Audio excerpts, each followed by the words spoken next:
Hello बच्चों, आइए आपका स्वागत है अपने YouTube चैनल SPC क्लासेस में। आज की क्लास में आज हम लोग देखने वाले हैं विश्व का ग्लोब। उस ग्लोब में सूर्य की जो है वर्ष की 365 दिन का जो चक्रण होता है, चक्रण काल होता है, उसके बारे में हम समझते हैं और वो कब कब और कहाँ कहाँ कितने समय में वो किस रेखा पर होता है और वो कौन सी परिस्थितियों का निर्माण करता है। तो आइए चलते हैं, हम लोग सीधे चलते हैं अपने ग्लोब पर। तो सबसे पहले अपने ग्लोब की हम बात करते हैं। अपने भारत जो विश्व का जो ग्लोब होता है, ग्लोब में वास्तव में दो प्रकार की रेखाएं होती हैं।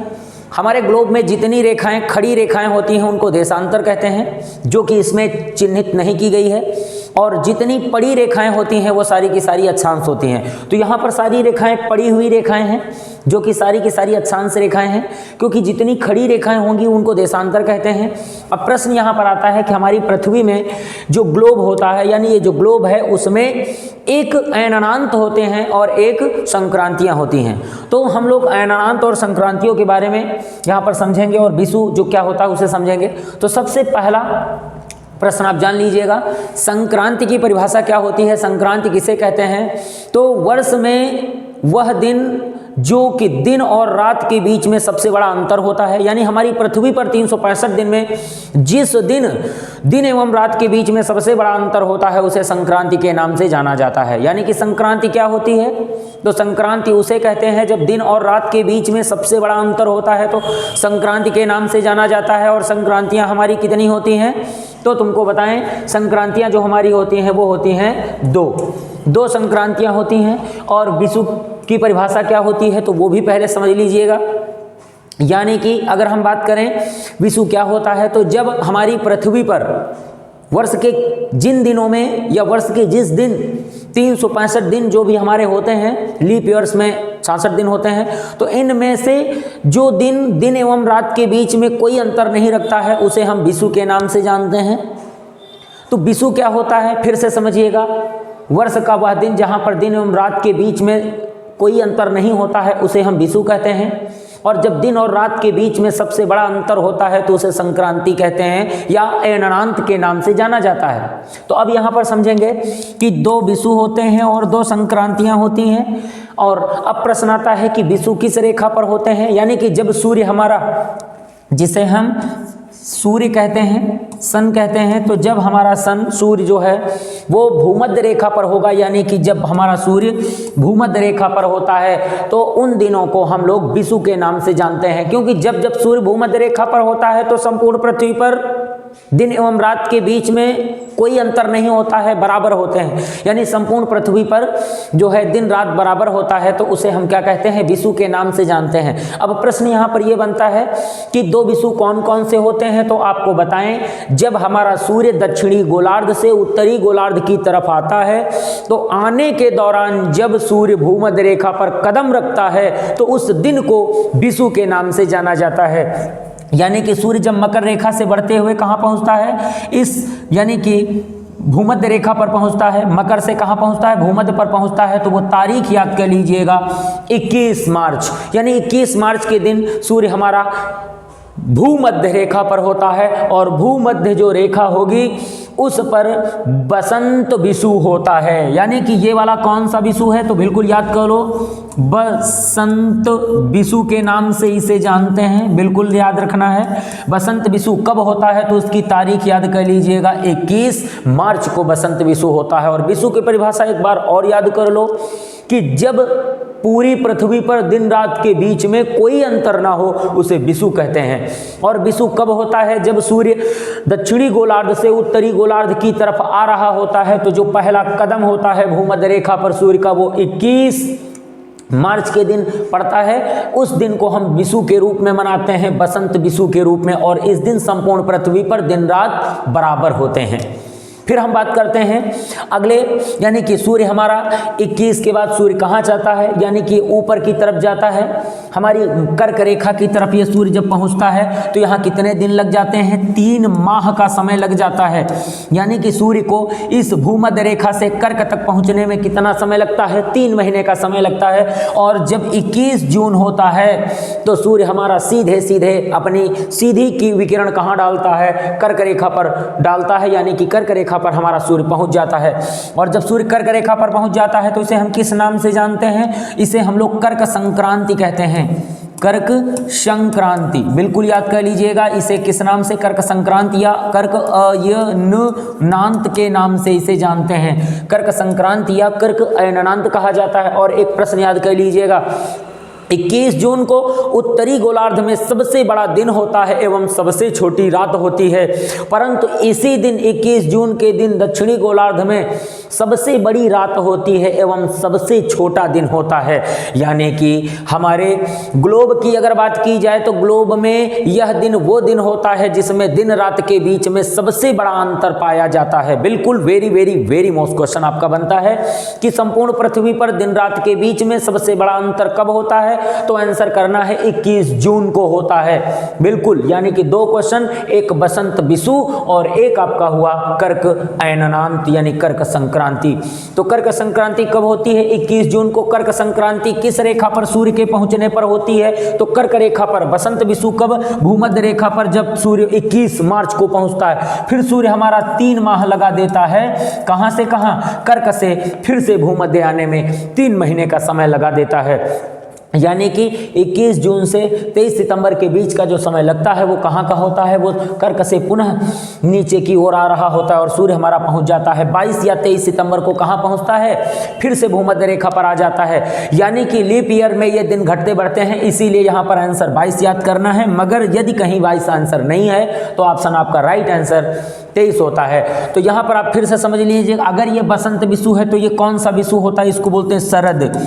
शरद विषु के नाम से इसे जानते हैं, बिल्कुल याद करें। शरद विषु कब होता है, 22 सितंबर के दिन या 23 सितंबर के दिन शरद विषु होता है। शरद विषु का मतलब होता है कि उत्तरी गोलार्ध में सर्दी का प्रारंभ, और बसंत विषु का मतलब होता है उत्तरी गोलार्ध में गर्मी का प्रारंभ। यानी अगर हम उत्तरी गोलार्ध की बात करते हैं तो बसंत विषु का अर्थ होता है गर्मी का आगाज, और शरद विषु की बात करते हैं तो उत्तरी गोलार्ध में सर्दी का आगाज। यानी कि सर्दी का प्रारंभ कहाँ से होता है, तो यहीं शरद विषु से होता है। गर्मी का प्रारंभ उत्तरी गोलार्ध में कहाँ से होता है, तो यहीं 21 मार्च से प्रारंभ होता है।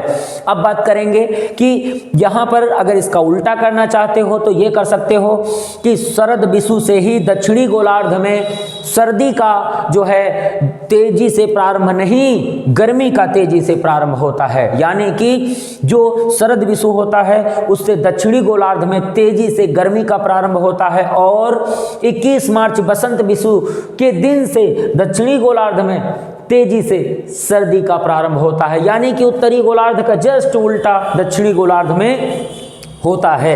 तो अगला क्वेश्चन पहले समझ लीजिएगा कि ये शरद विषु कहाँ होता है। शरद विषु 22 या 23 सितंबर को होता है, जो सूर्य भूमध्य रेखा पर आता है। और फिर अगर हम फिर चर्चा करते हैं कि भूमध्य रेखा से सूर्य हमारा कहाँ पहुँचता है, मकर रेखा पर पहुँचता है, तो यहाँ पर कितने महीने, 3 माह का समय यहाँ भी आपको लग जाता है। तो 22 सितंबर से लेकर के 22 दिसंबर के बीच का समय यहाँ लगता है। और सूर्य यहाँ पर कब पहुँचता है, तो आंसर 22 दिसंबर को। और जब सूर्य 22 दिसंबर को दक्षिणी गोलार्ध में पहुंचता है, उस दौरान दक्षिणी गोलार्ध में सबसे बड़ा दिन एवं सबसे छोटी रात होती है। यानी कि सूर्य जब दक्षिणी गोलार्ध में 22 दिसंबर को मकर रेखा पर पहुंचता है तो वहां पर सबसे बड़ा दिन होता है एवं सबसे छोटी रात होती है। परंतु इसका अगर उल्टा करते हो तो अगर यहाँ दिन सबसे बड़ा है तो यहाँ जो है रात सबसे बड़ी होगी। बिल्कुल इस चीज़ को ध्यान रखना है, क्योंकि यहाँ पर हर चीज़ उल्टी हो जाती है दक्षिणी गोलार्ध और उत्तरी गोलार्धों में। तो सूर्य हमारा जब दक्षिणी गोलार्ध मकर रेखा पर होता है तो हमारे उत्तरी गोलार्ध में सबसे अधिक सर्द पड़ती है, और यहाँ पर दक्षिणी गोलार्ध में सबसे अधिक गर्मी पड़ती है। और उसके बाद सूर्य हमारा, अगर हम बात करें कि 22 दिसंबर को क्या कहते हैं, तो इसको हम लोग बोलते हैं मकर संक्रांति या फिर इसका दूसरा नाम मकर ऐननांत अयननांत के नाम से इसे जाना जाता है। यानी मकर संक्रांति या मकर ऐननांत के नाम से जानते हैं, क्योंकि ऐननांत या संक्रांति का मतलब होता है दिन रात के बीच में सबसे बड़ा अंतर। अब प्रश्न यहाँ पर फिर से समझेंगे कि किस तरीके से हमारा ये सर्किल, क्योंकि 3 महीने अगर यहाँ से देखेंगे कि 21 दिसंबर के बाद फिर से 21, यहाँ पर 22 दिसंबर के बाद 21 मार्च तक पहुँचने में फिर यहाँ जो 3 माह का समय लगता है, तो ये सर्किल अगर देखते हैं तो यहाँ 3 चौक 12, यानी कि ये जो आपके पास 4 होते हैं, यानी कि 12 जो महीने मिलते हैं, एक वर्ष जो आपको मिलता है वो कैसे मिलता है? सूर्य की 4 परिस्थितियाँ बनती हैं हमारे ग्लोब में, जिसकी अभी हम चर्चा कर रहे थे। इस ग्लोब में सूर्य की कितनी परिस्थितियां बनती हैं? 4। 2 बनती हैं भूमध्य रेखा पर और 1 बनती है कर्क रेखा पर और 1 बनती है मकर रेखा पर। यानी कि अगर हम यहां पर एक बात समझें कि जैसे यहां चर्चा की गई कि हमारा जो ग्लोब होता है, इस ग्लोब में ये जो भूमध्य रेखा है ये 0 डिग्री का एंगल बनता है, ये जो मकर रेखा है ये 23.5 डिग्री का एंगल बनता है, और उसके बाद ये जो एंगल आपका बनता है, सर्किल बनता है, ये कितने का है? कर्क वाला, ये भी आपका 23.5 का बनता है। और इसके बाद ये जो जिसको हम अंटार्कटिक आर्कटिक बोलते हैं, इसे क्या बोलते हैं? आर्कटिक रेखा कहा जाता है, यानी आर्कटिक रेखा, बिल्कुल याद रखना है। आर्कटिक रेखा के नाम से जानते हैं, इसे कर्क रेखा कहते हैं, और इसे क्या कहते हैं? भूमध्य रेखा कहते हैं, मकर रेखा कहते हैं। इस तरीके से अगर हम देखेंगे तो आर्कटिक रेखा कितने डिग्री जो है आपसे प्रारंभ होती है, गोलार्ध से प्रारंभ होती है, तो ये आंसर होता है 66.5 डिग्री। और ये जो आपका होता है उत्तरी ध्रुव रेखा, ये जो सर्किल होता है सबसे ऊपर, ये कितने डिग्री पर होता है? ये 90 डिग्री एंगल का होता है, जो सबसे उत्तर में होता है। तो अगर प्रत्येक रेखा की अगर आप जानकारी चाहते हैं तो सबसे उत्तरी जो ध्रुव होता है वो कितने डिग्री का? 90 डिग्री का। फिर उसके बाद हमारा 66.5 डिग्री का नाम होता है आर्कटिक रेखा। फिर बात होती है कर्क रेखा की, बात करते हैं तो वो 23.5 डिग्री की होती है। भूमध्य रेखा की बात करें तो 0 डिग्री होती है। मकर रेखा की बात करते हैं तो 23.5 डिग्री। और अब बात करते हैं अंटार्कटिका जो हमारी रेखा होती है, या आर्कटिक के बाद अंटार्कटिक रेखा, आर्कटिक के बाद अंटार्कटिक रेखा जो होती है वो कितने डिग्री पर होती है? तो वो भी 66.5 पर होती है। और फिर दक्षिणी ध्रुव की जो रेखा होती है कितने पर होती है? ये 90 डिग्री पर होती। तो भूमध्य रेखा से उत्तर में 90 डिग्री और भूमध्य रेखा से नीचे 90 डिग्री, ये जो हमारा होता है दक्षिणी गोलार्ध कहलाता है, और ऊपर वाला भाग उत्तरी गोलार्ध के नाम से जाना जाता है।